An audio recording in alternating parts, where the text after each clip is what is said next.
string operations. So before starting string operation, first we will see how to declare string. That is initialization of string. I will explain here the declaration or initialization of string using C and C++. Okay, first we will see using C. So how to declare string using C? Integer main. Okay, in that declare the array. Suppose array is name. Okay, because we are string is nothing but a collection or sequence of characters. So this array should be of character type. So character name, then take here the size, take maximum size is equal to. Now at the time of declaration of string array, you can enter string. Okay, for example here.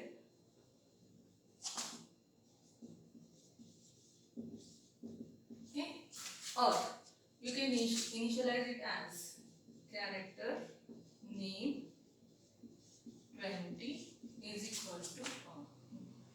If you don't know the size, how much space is required to enter string, you can make it as blank, and in say you can enter characters in string. So compiler will automatically take the size for storing these characters. Now here no need to enter null character. Okay, compiler automatically take null character when it found at end of the string. Okay. Now once you declare the array name, okay, and the string, you can print that string by using for loop. Okay, take one counter variable I is equal to 0, I is less than. Now we don't know the number of characters in string. So how we come to know that where to stop this for loop? This is by using null character. Name of I is not equal to null. Then I plus plus. Okay. What does indicate? We are starting from 0th index, and when the I character of name array is not equal to null character, it means that it not reached at the end of string. What we have to do? We have to print that characters. So for print we are using printf statement. For printing, what we are going to use, %d or %c or %x? What we are going to use?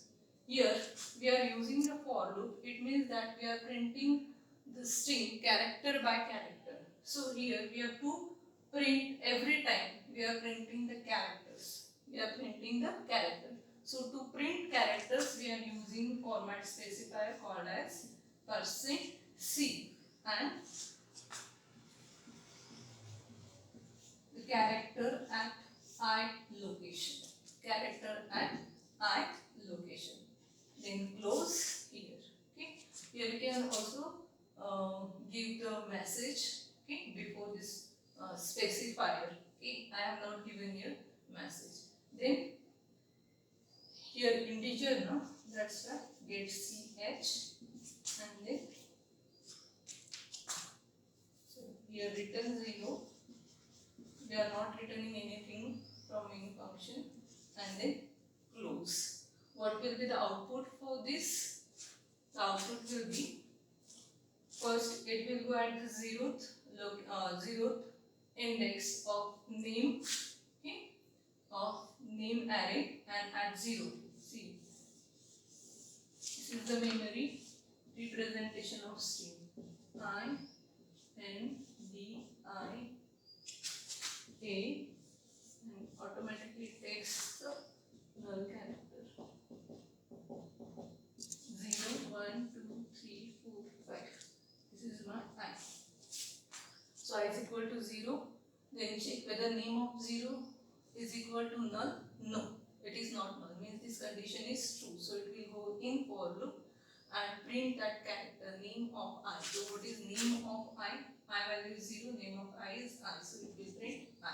Then increment I and then go for the next character and then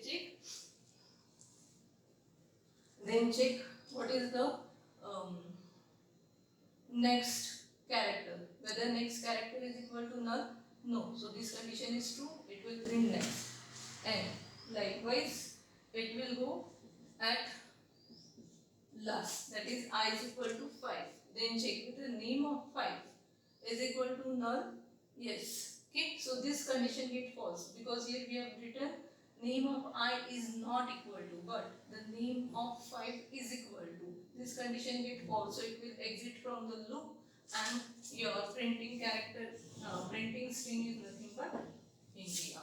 Okay, this is about the initialization of string using C.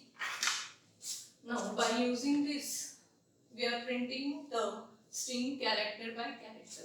If we want to print the string at once only, then how to do it?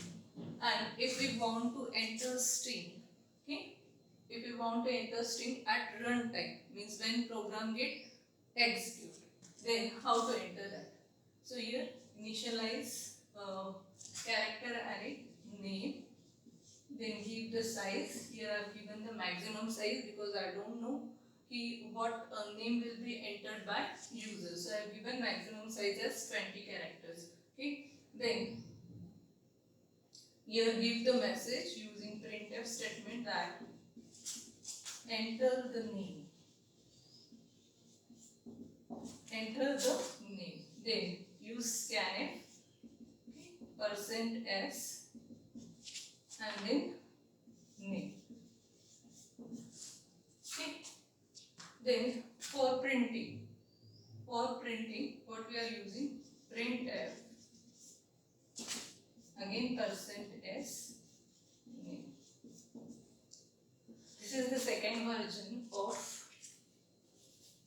reading the string and printing the string. Get ch and return z. Okay, this is the second thing. Now what is in this program? When this program get execute, it gives a message that enter the name. When I enter the name, if I give name, my computer. So what this scanf statement will do, as I said in previous video that if you are using %s, it will take only a single word. So in name, it will store only my. It will not store this computer because it doesn't take multiple words. Okay, so it store only my, and here when execution of printf statement, it print only my. Okay, for that what we have to use? If you want multiple words, then here you have to use get as function. Whatever we will write, that will be stored in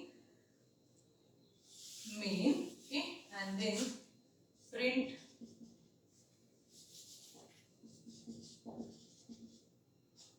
printf %s and name. Then get ch return 0. So when for this program, now when I enter the name, my word, using printf statement, it will print whole word or whole string. Sorry, my computer.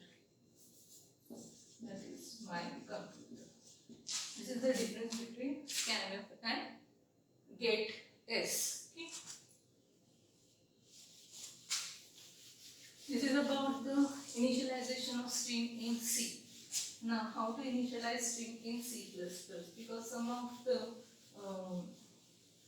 program you have to write in C++ also. Why? That you will see in next unit why it is required.